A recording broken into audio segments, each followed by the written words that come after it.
নমস্কাৰ স্বাগতম জনাইছো আপুনি চাইছে ডে 18 ষ্টুডিঅত মই গীতাশ্ৰী আৰু প্ৰথমটো খবৰ বিজেপি নেতা বিজয় পাঠকক আক্ৰমণৰ ঘটনাত আৰু এজন কটনৰ ছাত্ৰ গ্ৰেপ্তাৰ কৰিছে আৰু তিনি কটনিয়ানক গ্ৰেপ্তাৰ কৰাৰ পিছতে পানবজাৰ আৰক্ষীয়ে কৰিছে সোধাপোছা ঋষিকেশ দাস মৃগাংক কাশ্যপ আৰু মৌচম মহন্ত গ্ৰেপ্তাৰ কৰিছে মানৱ কমল নামৰ ছাত্ৰজনক সোধাপোছা কৰিছে আৰক্ষীয়ে বিজেপি নেতা বিজয় পাঠককে নহয় এজন ৰেল বিষয়াকো আক্ৰমণ কৰাৰ অভিযোগ উঠিছে কটনৰ এই একাংশ ছাত্ৰৰ বিৰুদ্ধে সম্প্ৰতি চিকিৎসাধীন হৈ আছে বিজেপিৰ মহানগৰ জিলাৰ সাধাৰণ সম্পাদক বিজয় পাঠক বিজেপিৰ মহানগৰ জিলাৰ সাধাৰণ সম্পাদক গৰাকী ৰেল ষ্টেচনত আক্ৰমণ কৰা হৈছিল আৰু যি মূৰত আঘাত পাইছে বিজয় পাঠকে ইয়াৰ সমান্তৰালকৈ আনহাতে যি আৰক্ষীৰ তদন্ত সেয়া অব্যাহত আছে আৰু এই মুহূৰ্তৰ খবৰ বিজেপি নেতা আক্ৰমণৰ ঘটনাত কটনিয়ানৰ ছাত্ৰক একাংশক গ্ৰেপ্তাৰ কৰিছে কটনিয়ানৰ কটনৰ তিনিগৰাকী ছাত্ৰক গ্ৰেপ্তাৰ কৰিছে ইতিমধ্যে ঋষিকেশ দাস মৃগাংক কাশ্যপ আৰু মৌচম মহন্তক গ্ৰেপ্তাৰ কৰা হৈছে আনহাতে মানৱ কমল নামৰ আন এজন ছাত্ৰক সোধাপোছা কৰি আছে আৰক্ষীয়ে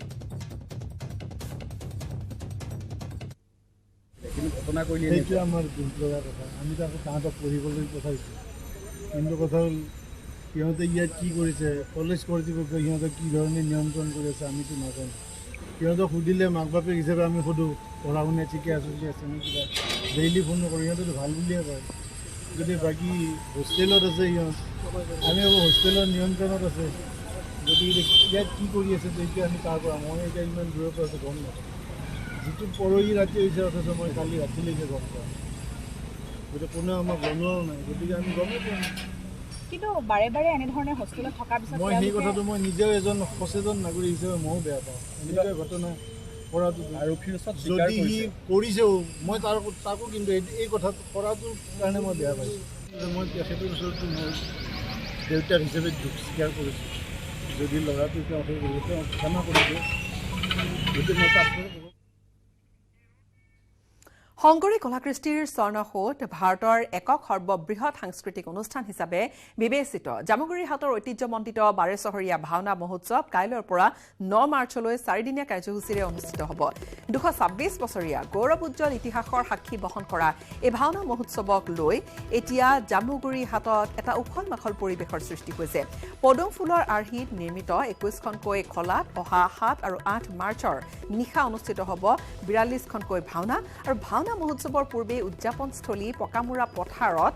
গীতে মাতে মুখৰিত হৈ পৰিছে এটা পৰিৱেশ আৰু সন্ধিয়াৰে পৰা দুপৰ নিশা পৰ্যন্ত পকামুৰা পথাৰত চলিছে আখৰা ভাওনা মহোৎসৱৰ অন্যতম আকৰ্ষণৰ কেন্দ্ৰবিন্দু হৈছে 42 ফুট দৈৰ্ঘ্যৰ 1 কুইণ্টল ওজনৰ হৰধনু মন্ত্ৰী অশোক সিংহাল পকামুৰা পথাৰত উপস্থিত হৈ বুজ লৈছে ভাওনাৰ প্ৰস্তুতি পৰ্বৰ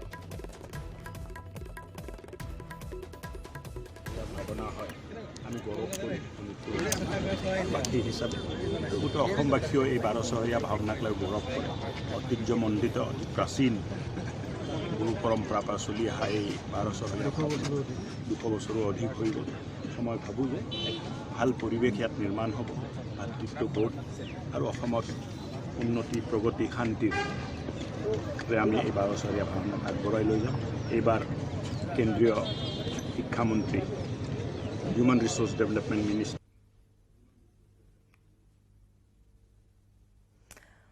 উখল মাখল হৈ পৰিছে এতিয়া জামুগুৰিহাট 12 চহৰীয়া ভাওনাৰ আছে এটা সুকীয়া ঐতিহ্য এই যি 226 বছৰীয়া ঐতিহ্য আৰু এই ধৰণে উজ্জ্বলি উঠিছে আমাৰ ঐতিহ্য অসমৰ পৰম্পৰা সকলোখিনি এই অনুষ্ঠানৰ মাজেৰে আমি এই মুহূৰ্তত পোনপটীয়া সম্প্ৰচাৰলৈ দৰ্শকক লৈ গৈছো সংযুক্ত হৈছো আমাৰ সাংবাদিক তুষাৰ হাজৰিকাৰ সৈতে তুষাৰ আমি দেখিছো আপুনি ইতিমধ্যে সেই 12 চহৰীয়া ভাওনা থলীতে তাত আছে আৰু তাত এতিয়া ব্যাপক আয়োজন কাইলৈৰ পৰা আৰম্ভ হ'ব কি ধৰণৰ পৰিৱেশ তাত কেনেকুৱা আয়োজন কিমান বৃহৎ আয়োজন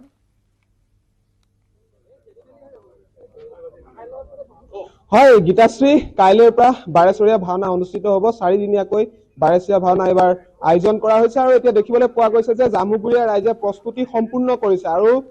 ভাওনাস্থলীত এতিয়া আচলতে গীতে মাতে মুখৰিত হৈ পৰিছে ভাওনাৰ বচন পয়াৰে আচলতে মুখৰিত হৈ পৰিছে পকামুৰা পথাৰ আৰু এই মুহূৰ্তত মোৰ সহযোগী নিৰ্বাণে ইয়াৰ পৰিৱেশ দেখুৱাব ইয়াত আচলতে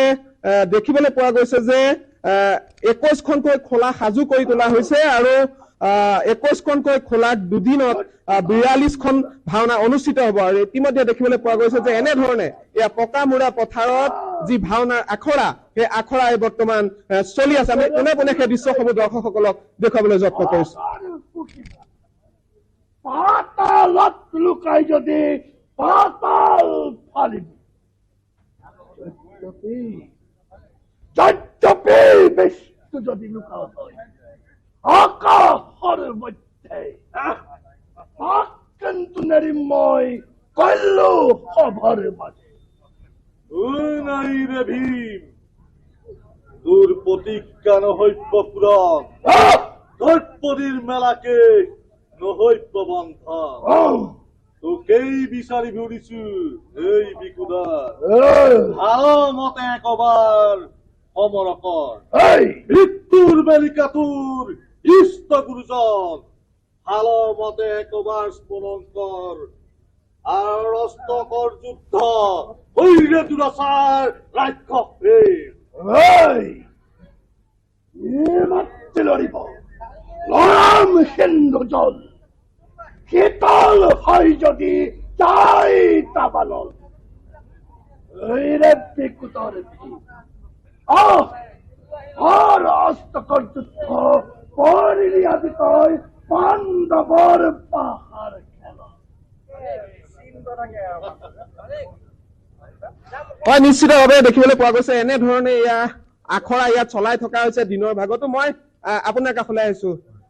4 দিনীয়া কাৰ্যসূচী 7 তাৰিখৰ পৰা ভাওনা অনুষ্ঠিত হ'ব ইতিমধ্যে প্ৰস্তুতি সম্পূৰ্ণ কৰিছে আপোনালোকে আৰু দেখিবলৈ পোৱা গৈছে আখৰা চলি আছে কেনেকুৱা আশা ভালেই খুব সুন্দৰভাৱে আয়োজন হৈছে জগত গুৰুজনাই যিটো সৃষ্টিৰাজি জগত গুৰুজনাই যিটো আশাৰে অসমীয়া সমাজখনক একতাৰ দৰে মানিব বিচাৰিছিল সেই একতাৰ দলডাল এই বাৰেশ্বৰ ভাওনাৰ ক্ষেত্ৰতে প্ৰতিফলিত হয় বুলি মই ভাবোঁ যিহেতু অসমীয়া সমাজখন এতিয়া বহুধা বিভক্ত এই বহুধা বিভক্ত সমাজখনক একেখন চন্দ্ৰতাপৰ তললৈ আনি পেলাই এই এনেদৰে ভাওনা পতাটো খুবেই গৌৰৱৰ কথা মই জামুগুৰিহাটৰ এজন যুৱক হিচাপে ইয়াক লৈ পেলাই মই খুবেই গৌৰৱ আনন্দিত এই আদৰ্শ বৰ্তমান অসমত প্ৰচাৰিত হ'ব লাগে কি ভাও আছে আপোনাৰ মোৰ দুৰ্যোধন আছে হয় নিশ্চিতভাৱে মই আপোনাৰ কাষলৈ আহিছো কি ক'ব আখৰা চলাই আছে আপোনালোকে ইতিমধ্যে আমি বহুদিনৰ ধৰি অখৰা ইয়াত ব্যৱসায়ত ব্যস্ত হৈ পৰিছোঁ ইতিমধ্যে গীতে মাতে ৰসঘৰ বুলি কোৱা এই জামুগুৰিহাটৰ নামঘৰ নগৰীত আমি বিভিন্ন নামঘৰত ভাওনাৰ অখৰা ইতিমধ্যে কৰি থকা হৈছে আজি 1 মাহ ধৰি পেলাই এই ভাওনাৰ লগত ইতিমধ্যে আমি সকলো জড়িত হৈ পৰিছোঁ জামুগুৰিহাটৰ জাতি ধৰ্ম বৰ্ণ নিৰ্বিশেষে সকলোৱে আহি পেলাই একতাৰ দোলেৰে এই যি অঘোষিত এখন কোনো অভিযন্তা নোহোৱাকৈ ইয়াত তেখেতসকলে এই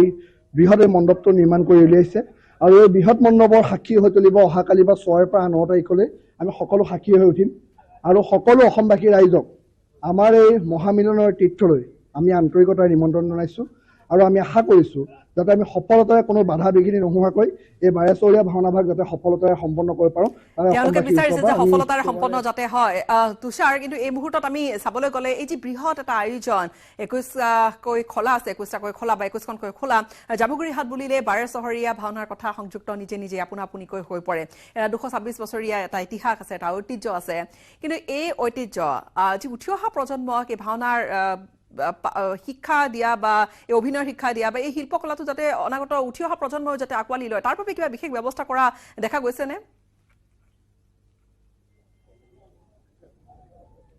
হয় নিশ্চিতভাৱে গীতাশ্ৰী আচলতে উঠি অহা প্ৰজন্মক ইয়াৰ শিক্ষা প্ৰদান কৰা হৈছে ভাওনা যি আৰম্ভ কাইলৈৰ পৰা হ'ব ইয়াৰ এমাহ পূৰ্বৰ পৰা আচলতে দেখিবলৈ পোৱা গৈছে যিসকল কণ শিশু সেইসকলক আচলতে খোল বাদন ইয়াত শিকোৱা হৈছে আৰু শিশুসকলক ভাও কেনেকৈ দিয়া হয় এই সমগ্ৰ আচলতে বিষয়সমূহৰ ওপৰত শিক্ষাদান কৰা হৈছে যাৰ বাবে আচলতে খোলেই হওক বা বৰতালেই হওক সেইসমূহ কিনিছে ভাওনা উদযাপন সমিতিয়ে আছুতীয়াকৈ কিনিছে কেৱল শিশুসকলক প্ৰশিক্ষণ দিবৰ বাবে আৰু কেইবাটাও নামঘৰত আচলতে জামুগুৰিহাটৰ গাঁৱে গাঁৱে কেইবাটাও নামঘৰত তাৰ প্ৰশিক্ষণ দিয়া হৈছে মই আপোনাৰ পৰা জানিম শিশুসকলক প্ৰশিক্ষণ নিশ্চয় দিয়া হৈছিলে ইয়াত ইতিমধ্যে আজি প্ৰায় যোৱা 5 ডিচেম্বৰ তাৰিখে আমাৰ জামুগুৰিহাটৰ বিধায়ক পদ্ম হাজৰিকাদেৱৰ নেতৃত্বত তেখেতে এটি বলিষ্ঠ পদক্ষেপত তেখেতে এটি বিশেষ পদক্ষেপ গ্ৰহণ কৰিছিলে যাতে শিশুসকলৰ মাজত প্ৰতিভা বিকাশৰ এখন মঞ্চ যাতে বাৰেচৰীয়া ভাওনা দিব পাৰে এই বাৰেচৰীয়া ভাওনা এটা প্ৰচেষ্টা ল'লে যে গাঁৱৰ যিসকল উঠি অহা নতুন প্ৰজন্মসকলক খোল তালৰ গায়ন বায়ন যোৱা যে প্ৰশিক্ষণ দিয়া তেখেতে আমি ব্যৱস্থা কৰা হৈছিল আৰু ইতিমধ্যে অহাকালিৰ পৰা ইতিমধ্যে তেখেতসকলে নিজৰ অখৰা সম্পূৰ্ণ সমাপ্ত কৰিলে আৰু 6 কাইলৈ আজি যিহেতু গন্ধোৎসৱ হ'ব এই গন্ধোৎসৱৰ দিনাখনি আজি তেখেতসকলে এই ইয়াত সন্ধিয়া তেখেতসকলে নিজৰ প্ৰসংগৰ লগত জড়িত হৈ পৰিব আৰু ঐতিহাসিক মুহূৰ্তৰ সাক্ষী হ'ব কাৰণ আমাৰ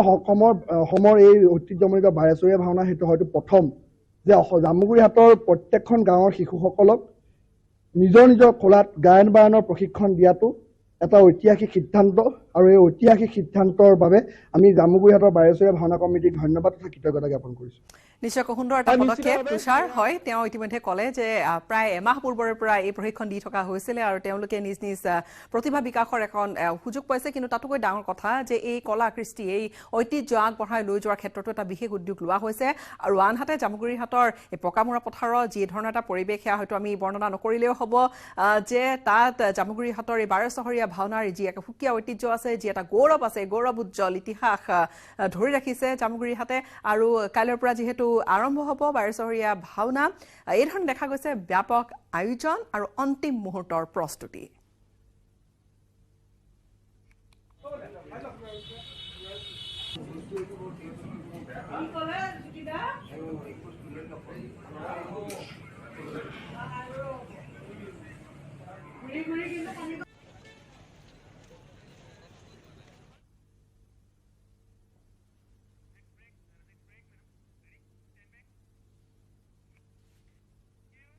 খবৰৰ ধাৰা আমি অব্যাহত ৰাখিম সময় এটা বিৰতিৰ। কেৱল ষ্ট্ৰং নহয়, মাইথান ষ্ট্ৰং, মাইথান ষ্টিল, নিৰ্মাণৰ মানদণ্ড।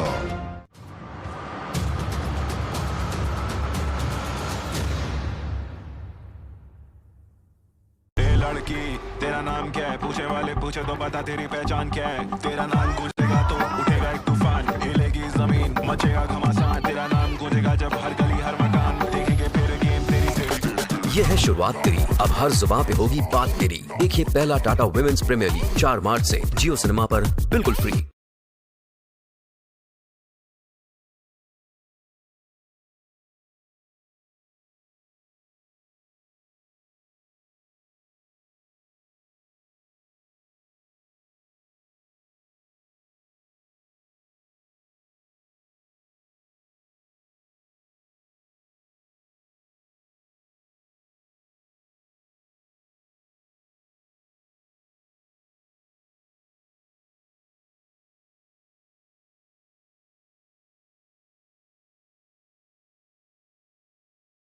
এই ধৰণে কুকুৰ সৰবৰাহ কৰাৰ বাবে পৰামৰ্শ আগবঢ়ালে সদনৰ মজিয়াত বাচ্চু কাদুৱে। অসমৰ মানুহে হেনো কুকুৰ খায়, অসমৰ মানুহে কুকুৰ খায় বুলিও বিতৰ্কিত মন্তব্য কৰিছে নেতাজনে। আৰু এই মন্তব্য সদনৰ মজিয়াত মহাৰাষ্ট্ৰৰ নতুন চৰকাৰ গঠনৰ পূৰ্বে গুৱাহাটীত বাহৰ পাতিছিল যেতিয়া, সেই বাহৰ পতা সময়ছোৱাখিনিত অসমৰ মানুহে খাবলৈ হাজাৰ হাজাৰ টকাৰে কুকুৰ কিনাৰ কথা তেওঁ নিজে দেখা বুলিও বিধানসভাত মন্তব্য কৰিলে বাচ্চু কাদুৰ। এই মন্তব্য এগৰাকী বিধায়ক মহাৰাষ্ট্ৰৰ আৰু এটা পাৰ্টিৰ তেওঁ মুৰব্বী। এই গোটেই বিষয়টোৱে কিন্তু যথেষ্ট প্ৰতিক্ৰিয়া ইতিমধ্যে সৃষ্টি কৰিছে। অসমৰ মানুহে কুকুৰৰ মাংস খায় বুলি মন্তব্য দিয়া মহাৰাষ্ট্ৰৰ এই বিধায়কজনৰ পৰামৰ্শত জাঙুৰ খাই উঠিছে প্ৰকৃতিপ্ৰেমী সংগঠন, জাঙুৰ খাই উঠিছে বিভিন্নজন সচেতন ব্যক্তি। আৰু খাদ্যৰ বাবে মহাৰাষ্ট্ৰৰ পৰা বাটৰ কুকুৰ অসমলৈ সৰবৰাহ কৰাৰ যি পৰামৰ্শ, এই পৰামৰ্শ তেওঁ কেনেকৈ দিবলৈ পালে সেয়াও যথেষ্ট হতচকিত হৈছে। পৰামৰ্শত তীব্ৰ আপত্তি দৰ্শাইছে প্ৰকৃতিপ্ৰেমী সংগঠনসমূহে। বিপৰীতে তেওঁৰ যি মন্তব্য আছিল যে একোটা কুকুৰ 8,000 পৰা 9,000 টকাত কিনি অসমৰ মানুহে খায়, এই ধৰণে অসমৰ মানুহে একোটা কুকুৰ 8,000 পৰা 9,000 টকাত কিনি খোৱা বুলি বাচ্চু কাদুৱে মহাৰাষ্ট্ৰৰ বিধায়কগৰাকীয়ে কৰা মন্তব্যই এই ধৰণে এতিয়া তীব্ৰ প্ৰতিক্ৰিয়াৰ সৃষ্টি কৰিছে। याच्यावर समिती करा, हे केल्यापेक्षा तुम्ही ऍक्शन प्लॅन जाहीर करा ना. एखादा शहर तुम्ही तशा प्रकारचा प्रयोग करा. जेवढे रस्त्यावर आहे तेवढे उचला आणि आसाममध्ये नेऊन टाका. आसाममध्ये या कुत्र्याला किंमत आहे अध्यक्ष महोदय, किमान हे 8-9 हजाराले विकतं. नाहीतर माहिती घ्या, माझ्याकडे जे माहिती आहे, आम्ही गुवाहाटीला जाऊन आलो तेव्हा तिथं विचारलं आणि ते सांगत होते का जसे इकडे बोकडे खातात तसे तिकडे कुत्रे खातात. अध्यक्ष महोदय, म्हणून तिथल्या व्यापाराला बोलावून तुम्ही जर याच्यावर उपाययोजना केली तर अध्यक्ष महोदय एका এইটো গৰিহণা নহয়, আচলতে এইটো এটা ডাঙৰ অপমান, আমাৰ গোটেই অসমীয়া জাতিটোক অপমান কৰিছে। তেওঁ যিটো কথা কৈছে বিধানসভাৰ মজিয়াত কৈছে, এখন এটা ইমান এটা ৰেচপেক্টেবল পজিশ্যনত থাকি এখন এটা ঠাইত কৈছে যিটো জেগা আমি সাধাৰণতে এটা পুণ্যভূমি বুলি ভাবোঁ, সেই বিধানসভাৰ মজিয়াত ইমান ডাঙৰ এটা কথা ক'বলৈ তেখেতে সাহস কেনেকৈ পালে? প্ৰথম কথা। 2 নম্বৰ কথা হ'লে কি তেখেতে জানেনে নাই যে কুকুৰটো খাদ্য তালিকাত নাহে, মিনিষ্ট্ৰীৰ মতে যিখন খাদ্য তালিকা আছে তাত কুকুৰৰ মাংসটো নহয় গতিকে তেওঁ পঠিয়াই খুৱাবৰ কাৰণে কোন হয় অসমীয়া মানুহে কুকুৰ খাই বুলি তেওঁ কৈছে এটা মন্তব্য মই শুনা মতে তেওঁ কৈছে বোলে যে তেওঁ যেতিয়া ৰেডিশ্যন প্লুট আছিলে আমাৰ মাননীয় মুখ্যমন্ত্ৰী মহোদয়ে যেতিয়া তেখেতলোকৰ চৰকাৰ গঠনত সহায় কৰি দিছিলে তেতিয়া তেওঁ আহি পেলাই দেখিছিলে তেওঁ ট্ৰেডাৰক কণ্টেক্ট কৰিব কৈছে তেওঁ যদি ট্ৰেডাৰক কণ্টেক্ট কৰিব কৈছে তেওঁ যদি জানে আমাক দিয়ক আমি সেই ট্ৰেডাৰকেইজনক ধৰিম বাকী পুলিচৰ সহায় লৈ আমি সেই ট্ৰেডাৰকেইজনক ধৰি আমি সেই প্ৰক্ৰিয়াটো বন্ধ কৰিম কাৰণ ইলিগেল ডগ মিট যিটো চলি আছে সেইটোৰ এগেইনষ্টত আমি বছৰ বছৰ ধৰি কাম কৰি আছো আৰু তাৰপিছত এই মহাৰাষ্ট্ৰৰ পৰা তেখেতে পঠিয়াবৰ কাৰণে বা কমেণ্ট কৰিবৰ কাৰণে কোন হয় এইটো এটা বিৰাট ডাঙৰ গৰিহণাৰ যোগ্য আৰু মই অলৰেডি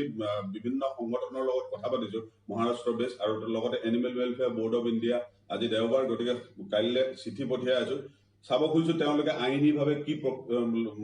ষ্টেপছ লয় আৰু লোৱাটো অতি দৰকাৰ বিশেষকৈ মুখ্যমন্ত্ৰী মহোদয়লৈ অনুৰোধ আপুনি যিহেতু চৰকাৰখন গঠন কৰাত সহায় কৰি দিছিলে তাৰে প্ৰতিফলন হিচাপে বা তাৰে উপহাৰ হিচাপে আপোনাক এতিয়া কুকুৰ খোৱা মানুহ বুলিয়ে ক'লে গতিকে কিবা এটা কৰক এয়াই ক'বলগীয়া আৰু সেয়া আছিলে জাস্পি ফ্ৰেণ্ডলি মুৰব্বীগৰাকীৰ ভাষ্য ডক্টৰ শশাংক দত্তৰ ভাষ্য আৰু আন কিছু খবৰলৈ আগবাঢ়িম এই ঘটনা ইতিমধ্যে প্ৰতিক্ৰিয়া সৃষ্টি কৰিছে আন কিছু খবৰ বোকাখাটৰ দুখুটি মুখ পঞ্চায়তৰ অন্তৰ্গত বৃহত্তৰ আলামী অঞ্চলত এতিয়া গড়ে কৰিছে মুক্ত বিচৰণ আৰু গড়ৰ মুক্ত বিচৰণৰ ফলত তীব্ৰ চাঞ্চল্যৰ আতংকৰ সৃষ্টি হৈছে গোটেই অঞ্চলটোত অতি খঙাল হৈ ঘূৰি ফুৰা দেখা গৈছে গড়টোক আৰু সঘনা সলনিও কৰিছে স্থান ইটো স্থানৰ পৰা আন এটা স্থানলৈ গৈছে গড়টো জনাঞ্চললৈ ওলাই অহাত আতংকিত হৈ পৰিছে গঞা ৰাইজ আৰু গড়টোৱে বিস্তৰ ক্ষয়ক্ষতিও কৰিছে খেতি পথাৰৰ কিন্তু তাৰ মাজতো গড়টো যাতে সুৰক্ষিত হৈ থাকে পূৰ্বৰে আজি কিছুদিন পূৰ্বে এটি ঘটনা ঘটিছিল গড় এটাই মৃত্যু খাবতিবলগীয়া হৈছিল তেনেকুৱাও যাতে নহয় তাৰ বাবেও কিন্তু বিভিন্ন জনসচেতন লোকে চিন্তা কৰিছে উদ্বিগ্ন হৈ পৰিছে বন বিভাগক অতি শীঘ্ৰে উচিত ব্যৱস্থা গ্ৰহণ কৰি এই গড়টো পুনৰ কাজিৰঙালৈ উভতাই পঠিয়াবলৈ আহ্বান জনাইছে অন্যথা যিকোনো ঘটনাই সংঘটিত হোৱাৰ আছে সম্ভাৱনা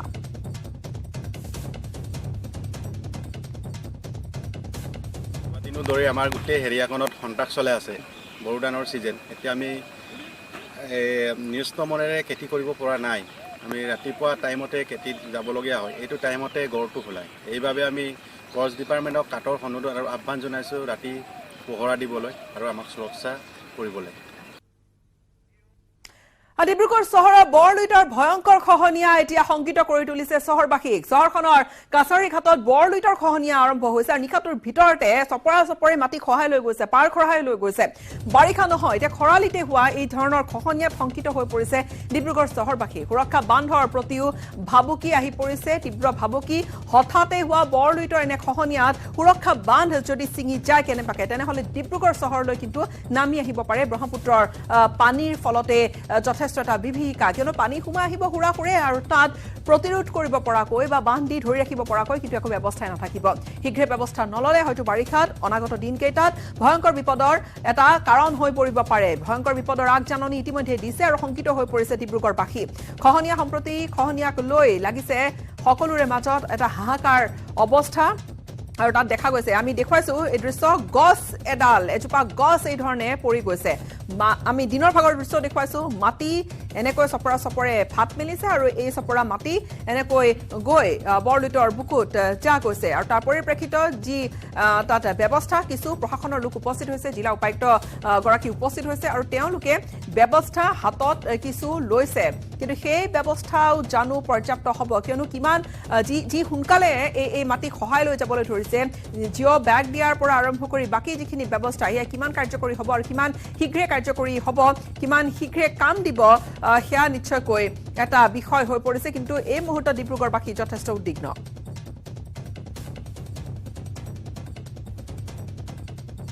কাম চলি আছে যোৱাকালি যিটো আমাৰ আপুনি যদি আগলৈ চাই তাত দুটা ষ্টেজ অলৰেডি ষ্টেবল হৈ গৈছে কিন্তু এই যিটো মানে আজি যিটো আমি য'ত থিয় হৈ আছোঁ এই জেগাটো যোৱাকালি 7টা বজাৰ পৰা এনেকুৱাকৈ খহনীয়া হ'ল মানে যোনটো আমি পৰিকল্পনাই কৰিব নোৱাৰিছিলোঁ হঠাৎ হৈ গ'ল বস্তুটো তথাপি আমি এতিয়া চেষ্টা কৰি আছোঁ যাতে আমি এইটো ষ্টেবল কৰিব এতিয়া আমি চাওক এতিয়া প্ৰথমতে আমি জিঅ' বেগটো পেলাই পেলাই আমাৰ তলৰ যিটো খহনীয়া স্কাৰিং বুলি যিটো কয় এই স্কাৰিংটো আমি ষ্টপ কৰিব ট্ৰাই কৰি আছোঁ ষ্টেবল কৰিব ট্ৰাই কৰি আৰু তাৰপিছত আমি নাৱেৰে আমি মেগা বেগখিনি আমি পেলাবলৈ আৰম্ভ কৰিম যাতে এইটো জেগাটো ফিল আপ হৈ গুচি যায় এণ্ড দেন আমি চিন্তা কৰিব লাগিব যে আমি পৰ্কুপাইন দিওঁ নে নিদিওঁ কাৰণ পৰ্কুপাইন দিয়াৰ লগে লগে এইটো আকৌ পানীটো ডাইভাৰ্ট হৈ পেলাই মানে ঘূৰি আকৌ ইয়াতে আহি হিট কৰিব পাৰিম বিভিন্নজনৰ প্ৰশ্ন চহৰখন বচাব পৰাকৈ কিমান দূৰ সম্ভৱ হ'ব ডেফিনেটলি আমি চহৰখন বচামেই আৰু আমি খবৰ ধাৰা অব্যাহত ৰাখিম সময়খিনিতে আন এটা বাণিজ্যিক বিৰতিৰ কেৱল ষ্ট্ৰং নহয়